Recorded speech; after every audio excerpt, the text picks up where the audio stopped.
느헤미야 4장 봅시다. 느헤미야 4장입니다. 4장 이제 1절로부터 23절까지 교독하면서 보도록 하겠습니다. 산발랏이 우리가 성을 건축한 다음을 듣고 크게 분노하여 유다 사람들을 비웃으며 자기 형제들과 사마리아 빌라떼서 일러 말하되 이 미약한 유다 사람들이 하는 일이 무엇인가? 스스로 견고하게 하려는가? 제사를 드리려는가? 하루에 일을 마치려는가? 불탄 돌을 무더기에서 다시 일으키려는가 하고 암몬 사람 도비아는 곁에 있다가 이르되 그들이 건축하는 돌 성벽은 여호가 올라가도 곧 무너지리라 하더라. 우리 하나님이여 들으시옵소서. 우리가 업신여김을 당하나이다. 원하건대 그들이 욕하는 것을 자기들의 머리에 돌리사 노략거리가 되어 이방에 사로잡히게 하시고 주 앞에서 그들의 악을 덮어 두지 마시며 그들의 죄를 도말하지 마옵소서. 그들이 건축하는 자 앞에서 주를 노하시게 하였음이니이다 하고 이에 우리가 성을 건축하여 전부가 연결되고 높이가 절반에 이르렀으니 이는 백성이 마음 들여 일을 하였음이니이다. 산발락과 도비아와 아라비아 사람들과 암몬 사람들과 스도 사람들이 예루살렘 성이 중수되어 그 허물어진 틈이 메꾸어져 간다함을 듣고 심히 분노하여 다 함께 빼앗기를 예루살렘으로 가서 치고 그것을 요란하게 하지 않기로 우리가 우리 하나님께 기도하며 그들로 말미암아 파수꾼을 두어 주야로 방배하는데 유다 사람들은 이르기를 흙무더기가 아직도 많거늘 짐을 나르는 자의 힘이 다 빠졌으니 우리가 성을 건축하지 못하리라 하고 우리의 원수들은 이르기를 그들이 알지 못하고 보지 못하는 사이에 우리가 그들 가운데 달려 들어가서 살육하여 역사를 그치게 하리라 하고 그 원수들의 근처에 거주하는 유다 사람들도 그 각처에 성와서 10번이나 우리에게 말하기를 너희가 우리에게로 와야 하리라 하고 내가 성벽 뒤에 낮고 넓은 곳에 백성이 그들의 종족을 따라 칼과 창과 활을 가지고 서 있게 하고 내가 돌아본 후에 일어나서 귀족들과 민장들과 남은 백성에게 말하기를 너희는 그들을 두려워하지 말고 지극히 크시고 두려우신 주를 기억하고 너희 형제와 자녀와 아내와 집을 위하여 싸우라 하였느니라. 우리의 대적이 우리가 그들의 의도를 눈치챘다함을 들으니라. 하나님이 그들의 꾀를 패하셨으므로 우리가 다 성에 돌아와서 각각 일하였는데 그때로부터 내 수하 사람들의 절반은 일하고 절반은 갑옷을 입고 창과 방패와 활을 가졌고 민장은 유다 좋은 족속에 뒤에 있었으며 성을 건축하는 자와 짐을 나르는 자는 다 각각 한 손으로 일을 하며 한 손에는 병기를 잡았는데 건축하는 자는 각각 허리에 칼을 차고 건축하며 나팔 부는 자는 내 곁에 섰었느니라. 내가 귀족들과 민장들과 남은 백성에게 이르기를 이 공사는 크고 넓음으로 우리가 성에서 떨어져 거리가 먼즉 너희는 어디서든지 나팔 소리를 듣거든 그리로 모여서 우리에게로 나아오라. 우리 하나님이 우리를 위하여 싸우시리라 하였느니라. 우리가 이같이 공사하는데 무리의 절반은 동틀 때부터 별이 나기까지 창을 잡았으며 그때 내가 또 백성에게 말하기를 사람마다 그 종자와 함께 예루살렘 안에서 살지 밤에는 우리를 위하여 가져가고 낮에는 일하리라 하고 같이요. 나는 아내 형제들이나 종자들이나 나를 따라 파수하는 사람들이나 우리가 다 우리의 옷을 벗지 아니하였으며 물을 기르러 갈 때에도 각각 병기를 잡았느니라. 아니 참 힘든 삶을 살았습니다. 밤낮 없이 한쪽에는 병기를 잡고 한쪽 손으로는 일을 했답니다. 얼마나 불합리하고 효율적이지 않았겠습니까? 우리의 신앙적 삶의 그 갈등이 딜레마가 바로 여기에 있지 않을까요? 신앙과 일터의 균형을 어떻게 이룰 것인가라는 어떤 고민이 21세기를 사는 우리에게 있는 것이 바로 오늘 이 본문이 우리에게 던져주는 또 하나의 도전이여 질문이겠다 싶습니다. 믿는 사람들의 인생이 그렇게 호락호락하지 않다는 건 이미 우리는 대충 어느 정도 짐작합니다. 목회뿐만이겠습니까? 우리의 삶 여러 전반 모든 영역에 걸쳐서 신앙과 일터, 일, 직장 이 일을 균형 이룬다는 것이 참 어렵습니다. 더군다나 직장에서 관계가 어그러지거나 아니면 나와 대척점에 있는 사람들과 계속 일을 이어지며 관계를 맺고 그 일들을 감당해낼 때 우리가 감당하고 우리가 당해야 될 몫들이 결코 수월하지 않다. 근데 느헤미야는 그 어느 것도 포기하지 않았어요. 한쪽에는 병기를 잡고 한 손으로는 일을 합니다. 자, 그러면 우리가 어떻게 방해를 받고 느헤미야가 어떻게 이런 일들을 이겨냈는지를 한번 봅시다. 자, 1절 같이 한번 읽도록 하겠습니다. 시작. 산발랏이 우리가 성을 건축한다함을 듣고 크게 분노하여 유다 사람들을 비웃었으며. 그래, 산발랏 하면 사마리아 사람입니다. 쉽게 얘기하면 여러분 혹시 기억나세요? 유다 북입니까? 유다 도입니까? 유다 도예요. 사마리아 도 되겠죠. 사마리아는 각 지방의 자치권을 바사 페르시아에서 부여했다고 그랬어요. 그러니까 사마리아 지방의 총독 정도로 생각하시면 될 것 같아요. 요 산발랏이. 그러면 남유다는 누굴까요? 특별히 없어요. 그래서 지금 누가 간 거예요? 느헤미야가 간 거예요. 임시 총독 정도라고 생각하시면 돼요. 그런데 느헤미야는 누구의 허락을 받고 왔나요? 왕. 기억나세요? 느헤미야가 왕에게 요구한 거? 조서를 써달라고 그랬어요. 이 조서는 프리세스라고 그랬어요. 이 조서를 딱 보이는 순간, 왜 우리가 사극에 보면 어명이요 하고 사신이 와가지고 이렇게 족자 같은 걸 이렇게 쫙 피면 그 앞에 어떻게 해요? 무릎을 탁 꿇죠. 그러니까 이 왕의 명령인 즉슨 이 왕의 명령을 가지고 가는 사람도 거기에 준하는 권위가 있어요. 그런데 산발랏이 높을까요? 느헤미야가 높을까요? 느헤미야의 직책이 뭐라고요? 술 맡은 관원. 더군다나 누구의 조서를 갖고 있어요? 왕의 조서. 그런데 왜 이렇게 괴롭힐까요? 죽을 수도 있어요. 그쵸? 죽을 수도 있다고요. 어제 말씀을 묵상하다가 놀랍다 싶더라고요. 산발랏은 하나님의 일이 그냥 싫은 거예요. 자기의 목숨을 내줄지언정 하나님의 역사를 방해하는 그 사명감이 더 큰 거죠. 우리가 하나님을 얼마나 싫어하는지, 예수 그리스도 밖에 있는 자들이 예수 그리스도 안에 있는 성도들을 어떻게 보고 있는지는 성경은 우리에게 조명하고 있는 거예요. 목숨이 날아갈 판에 이것보다 하나님의 일을 방해하는 게 더 우선순위에 있다라고 오늘 성경은 증거하고 있어요. 이게 무슨 얘기예요? 하나님이 하는 모든 일에 시비 거는 거예요. 딴지 거는 거예요. 그러면 우리는 좀 어떨까요? 우리는 이 정도까지는 아니지만 우리가 이 본문을 통해 주의 깊게 들어야 할 게 있어요. 뭘까요? 이런 거예요. 야, 힘들지? 사람에게 힘든 일이 있으면 어떤 일이 생기나요? 마음이 딱딱해집니다. 마음이 딱딱해져요. 그럴 때 가장 듣기 싫은 소리가 뭐예요? 가장 듣기 싫은 소리. 저는 기도하라는 말이 제일 듣기 싫어요. 그런데 사람이라 그럴 수 있죠. 근데 그 기간이 오래 가는 거예요. 알았다니까. 그래서 거기에 나오면 뭔가 알러지적 반응을 일으키죠. 그게 왜 그래요? 그 기간이 굉장히 오래 간다. 그럼 나의 마음은 좀 딱딱해지는 거예요. 그걸 계속 그렇게 배양하잖아요. 그럼 우리도 여기까지 가요. 하나님 이야기만 나오면 막 이럽니다. 여러분 교회 공동체 안에 혹시 여러분은 그런 경험이, 그런 지체가 있습니까? 없었습니까? 있었어요. 전 있었단 말이에요. 우리 안에는 이렇게 본래 하나님을 싫어하는 본성이 크게 자리 잡고 있어요. 그래서 오죽하면 로마서에는 이런 말씀이 있을 거예요. 저들이 마음에 하나님 두기를 싫어하네. 우리도 주님과의 관계가 계속 단절되는 시간이 오랜 기간 되잖아요. 그럼 우리 가운데 자연적으로 어떤 생각들이 일어나느냐?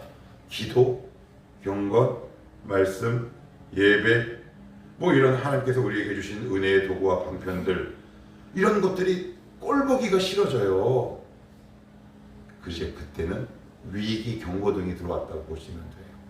이렇게 기도하셔야 돼요. 하나님, 제 마음이 지금 딱딱해졌습니다. 이 단어만 들으면 왠지 모르게 제가 짜증납니다.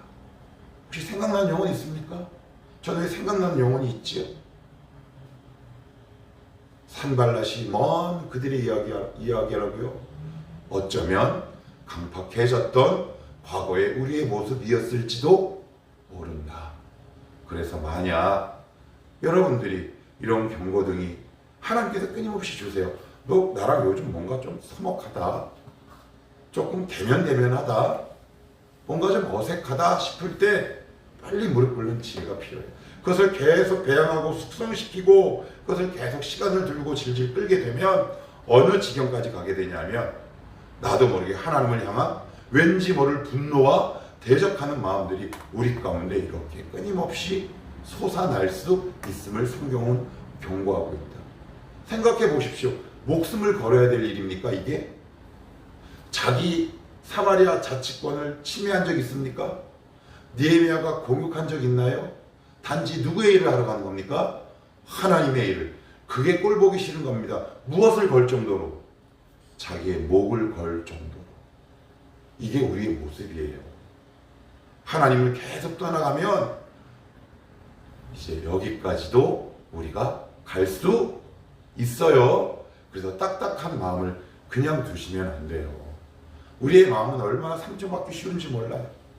얼마나 많이 급속하게 무너지기 쉬운 마음인지 몰라요.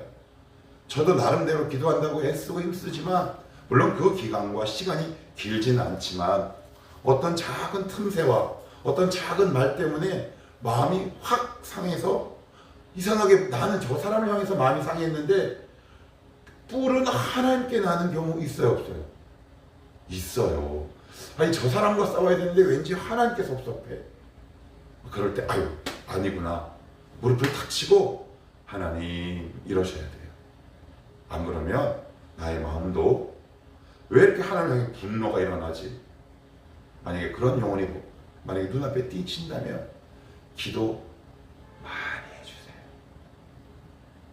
뭔가 이렇게 탁 하나님과 뭐가 깊이 어긋나는 거라는 말이죠. 목숨을 걸어야 될 일이 결코 아니지요. 그런데 왕의 조서를 가진 느헤미야, 왕의 대리 권리를 갖고 온 느헤미야가 하는 일을 목숨 걸고 방해하는 건 자기의 목숨보다 하나님의 일을 방해하는 일이 더 높고 우선순위에 있었다. 우리는 그만큼 하나님을 사랑하는 존재다, 싫어하는 존재다? 싫어하는 존재다 라고 오늘 성경은 우리의 현 모습을 조명하고 있는 거다 라고 보시면 돼요. 자, 그런데 이제 그렇게만 있지 않아요. 본격적인 작전을 해요. 이제 어떻게 여러분들의 마음을 무너뜨리는지 한번 보십시다. 2절, 자기 형제들과 어디 앞에서? 사마리아 군대 앞에서. 이거 어디서 많이 본 거지 않아요? 여러분 영화 보면 전투를 앞두고 그 장수가 말탄 군대들 탁 앞에서 창을 챙챙챙챙 하면서 뭐라 그러죠? 용기를 막 붙잡죠? 자, 내 말을 들으라. 좀 그 얘기하는 거예요. 나 지금 본격적으로 싸우러 가겠다. 그러면서 뭐라고 희롱하고 조롱하냐면 5가지 질문을 던져요. 자, 군대 앞에서 일러 말하되 이 미약한 유다 사람들이 하는 일이 무엇인가? 스스로 견고하게 하려는가? 제사를 드리려는가? 하루의 일을 마치려는가? 불탄 돌을 흙무더기에서 다시 일으키려는가? 하고 자, 하나하나 봅시다. 이 미약한 유다 사람들 미약해요 안 미약해요? 미약해요. 미약합니다. 자, 그럼 두 번째, 스스로 견고하게 하려. 맞지요?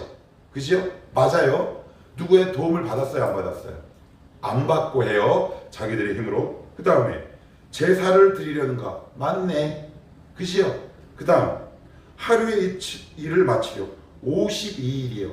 동시다발적으로 온 유다 백성이 힘을 모아 그것을 단기간에, 그러니까 이방 사람들이 볼 때는 꼭 하루의 일을 마친 것 같은 속도가 지금 그들 앞에 펼쳐지고 있다는 말이에요. 그리고 마지막으로 불탄 돌을 흙무더기에서 다시 일으키려는가? 여기 불 탔어요 안 탔어요? 탔지요? 사실을 얘기해요. 사실을. 이 지점이 중요해요. 무엇을 얘기한다? 사실을 얘기합니다. 너 망했잖아. 너 약하잖아. 이제 우리 여기서 확 무너집니다. 그러면서 이렇게 얘기해요. 하나님 사실이잖아요. 사단은 이 지점을 계속 공격합니다. 내 현실, 사실을 공격해요. 근데 여러분 이게 바꿔 말하면 이게 얼마나 놀라운 위로의 말씀인지 몰라요. 그들 눈에 보기에 두려웠던 거예요.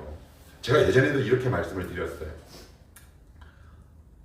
제가 예전에 그 학교 다닐 때 알바를 그 중국집 배달을 했어요. 근데 지금도 기억이 너무 또렷해요. 샤시집에 이제 흔히 말하는 그 이제 그 가방을 들고 갔는데 그 셰퍼드 있죠. 저먼 셰퍼드라고 있어요.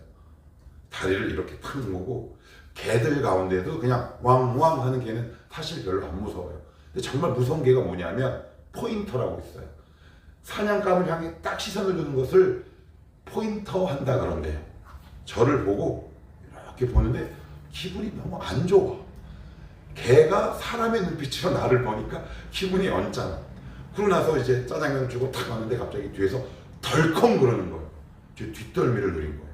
근데 만약에 그게 쇠사슬이 안 묶여 있으면 저 물렸을 거예요. 근데 보자마자 왕왕거리는 개는 사실 별로 안 무서워. 말이 많은 사람은 안 무서워. 왜 이렇게 말이 많을까요? 그들은 우리가 두려운 거예요. 그래서 말로 여러분을 공격합니다. 사실을 막 얘기합니다. 너 이랬잖아, 저랬잖아. 근데 우리는 그 말을 듣고, 아유 그래 예수 믿어도 말짱 꽝이다. 아유 그래 기도하면 떡이 생기냐, 밥이 생기냐 하고 그 다 자리를 확 하고 떠요.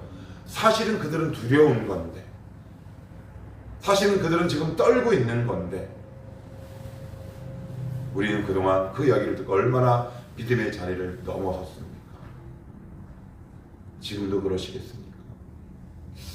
지금도 그 자리를 떠나시겠습니까? 그 말에 속지 마시라.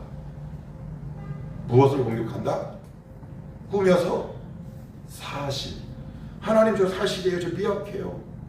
생각해봐요. 미약한 자에게 성벽을 건축하기 하니 얼마나 감사한 거예요. 불탄 그 성벽을 다시 이렇게 세운다고 나에게 약속하셨으니 얼마나 감사한 거예요. 그런데 하나님께서 우리에게 일하실 그 소망과 비전은 우리 눈에 들어오지 않고 지금 당장 내 눈앞에 펼쳐진 사실 내가 눈을 보게 되니 막막해요. 막막해요. 그래서 그 순간 믿음이 없어져요. 말씀은 저기 던져버리죠. 그리고 사실만 보고 막 눈이 뻘개가지고 다녀요. 이제 그런 사이 어떻게 된다? 마음이 어떻게 몰랑몰랑해진다, 아니면 딱딱해진다. 딱딱해져요. 사실 보며 살아가십시오. 현실 보며 살아가십시오. 그러면 마음이 굳고 딱딱해진다. 자, 그러면 어떻게 하면 좋겠느냐? 성경은 우리에게 이렇게 제시를 해요. 근데 그것을 끝나잖아요. 3절 암몬 사람 누구요? 도비야. 요거 암몬 사람 도비야는 누구냐면 산발랏의 종이에요. 아, 주인이 아니. 자, 우리말 속담에 뭐가 있죠? 꼴뚜기, 망둥어가 뛰니 꼴뚜거가 뛰는 건가? 꼴뚜기가 뛰니 망둥어가 뛰나? 뭐 그런 비슷한 속담이 있잖아요. 주인이 뛰니 종놈도 뛰는 거죠. 이르되 그들이 건축하는 돌 성벽은 여우가 올라가도 곧 무너. 아, 이건 좀 오바다. 그죠? 이제는 사실 얘기하고 그 다음은 뭘 해요? 거짓말을 4글자로 허위 사실 유포하잖아요. 그러니까 여기에 빠지시면 사실에 딱 몰입하게 되면 거기 어떻게 돼요? 그 사실을 기반으로 상상의 나래를 펼치게 돼요. 맞아. 내가 지금 요 모양 요 꼴이니 나중에 이렇게 될 거야. 우리가 늘 빠지는 패턴이다. 맞아. 나 지금 저예요. 내가 뭐 특별히 지금 노후 대책 이제 한 3년만 있으면 이제 60인데 이거 모아둔 돈도 없고 요즘 노년 빈곤이 사회적 이슈라는데 이러다가 음이나마 먼저 죽고 나 혼자 쓸쓸한 죽음을 맞고 비참한 인생을 맞이하는 거 아니야 라는 생각을 이 목사는 해본 적이 있다 없다? 있다. 근데 거기에 빠지지는 않는다. 빠지세요. 그래서 막 상상 더하기 상상을 막 하세요. 이제 그러면 이제 아이고 이렇게 돼요. 그때는 기도가 터지는 게 아니라 한숨이 터진다. 하나님을 보는 것이 아니라 사실과 땅을 보며 살아간다. 그럴 때 우리는 마음이 딱딱해진다. 늘 당해왔던 방법이에요. 그런데 여기서 어떻게 하느냐.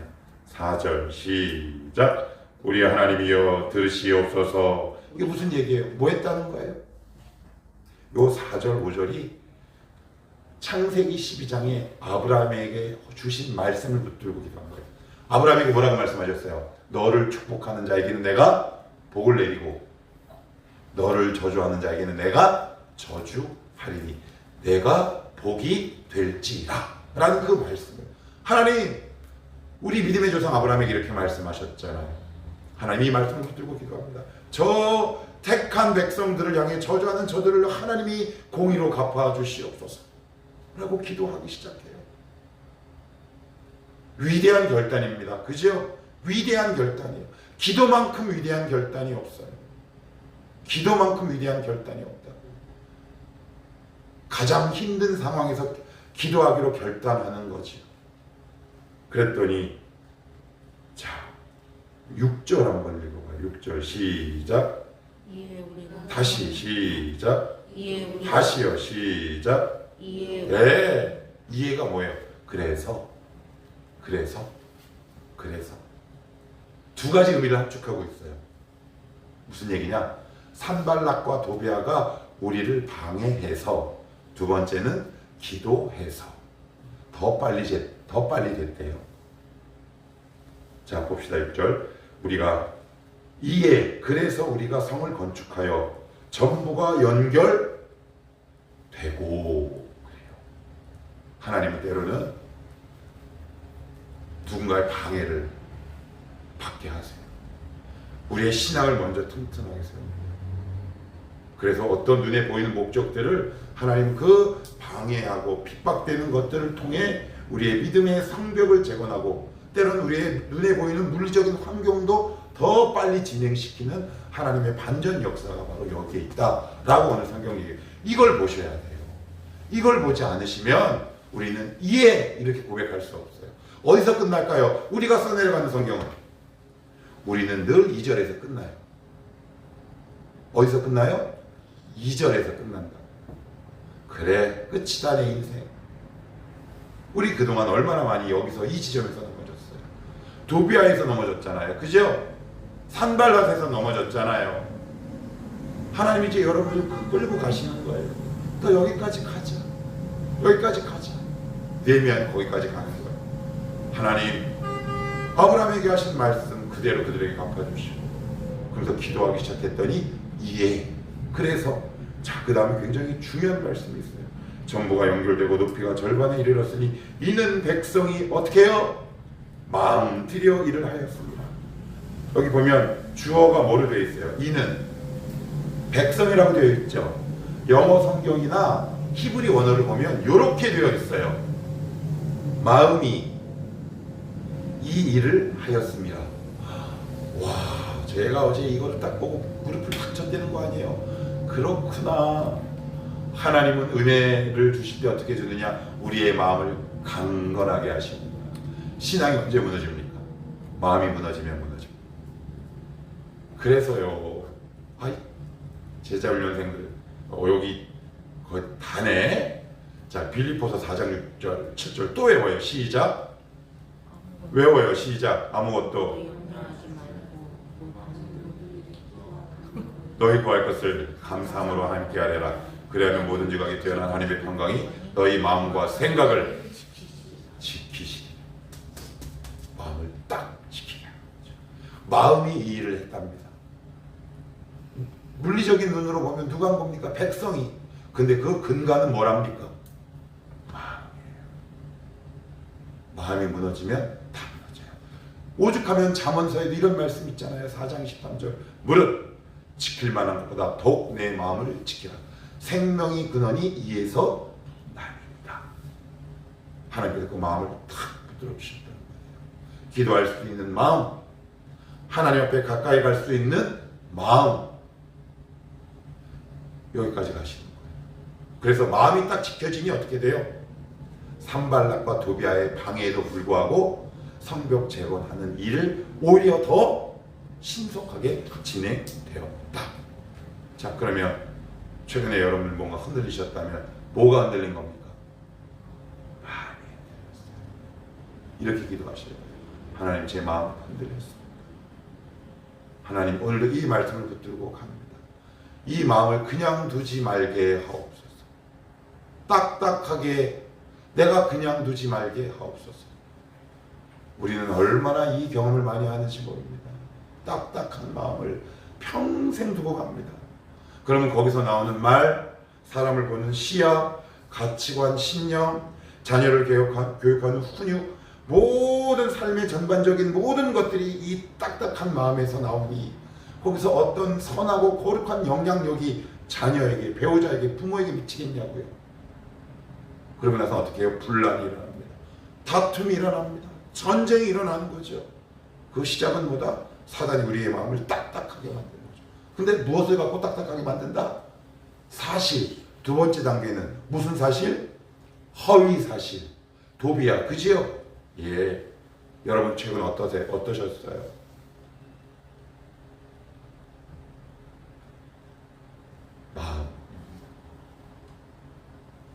마음. 자, 그랬더니 7절 산발락과 도비아와 아라비아 사람들과 암몬 사람들과 아사도 사람들이 예루살렘 성이 중수되어 그 허물어진 틈이 메꿔져 간다음을 듣고 어떻게 해요?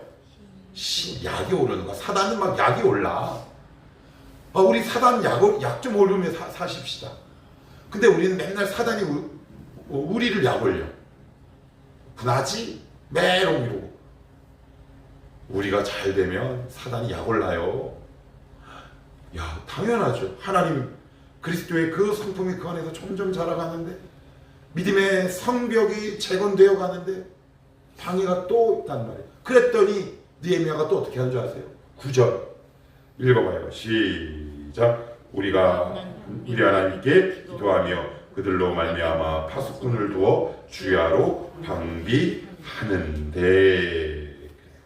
또 기도합니다. 또 기도해요. 그리고 나서는 어떤 일들이 또 생기느냐. 14절 읽고 마칩시다. 시작. 내가 돌아본 후에 일어나서 귀족들과 민장들과 남은 백성에게 말하기를 너희는 그들을 두려워하지 말고 지극히 크시고 두려우신 줄을 기억하고. 그리고 9절에는 뭐 했다? 우리 하나님께 기도했다. 되게 중요해요. 느헤미야가 기도했다 아니면 우리가 기도했다. 저만 디립다 기도하면 소용없어요. 저 외로운 사람이에요. 저 연약한 사람입니다. 우리가. 그랬더니 14절에 뭐라 그래요? 느헤미야가 너희는 그들을 어떻게 해요? 두려워하지 말고 지극히 크시고 두려우신 주를 기억하고. 그래요. 두려움 위에 하나님이 크게 보이는 역사들이 더 일어나기 시작합니다. 여러분 신앙생활 계속 가다 보면 문제 연속이에요. 삶은. 왜 이렇게 나는 예수 믿는데 힘드냐? 느헤미야는 어떻게 인생이 어떻게 만만하지 않죠? 문제가 해결됐다 싶었는데 또 그들이 또 공격해요. 그랬더니 또 기도합니다. 삶이 이래요. 그러면서 결국 우리에게 남는 건 뭐냐? 문제보다 더 크신 하나님에 대한 큰 상들이 생기기 시작하는 겁니다. 뭐 할 때? 기도하시는 때. 누가 기도했다? 우리가. 기도하지 않는 것을 당연하게 생각하지 마시고 기도를 특별한 일로 생각하지 마십시오. 다시요. 기도하지 않는 것을 당연하게 생각하지 마십시오. 기도하는 것이 특별한 일이 되게 하지 마십시오. 사탄이 되게 좋아합니다. 기도하겠습니다.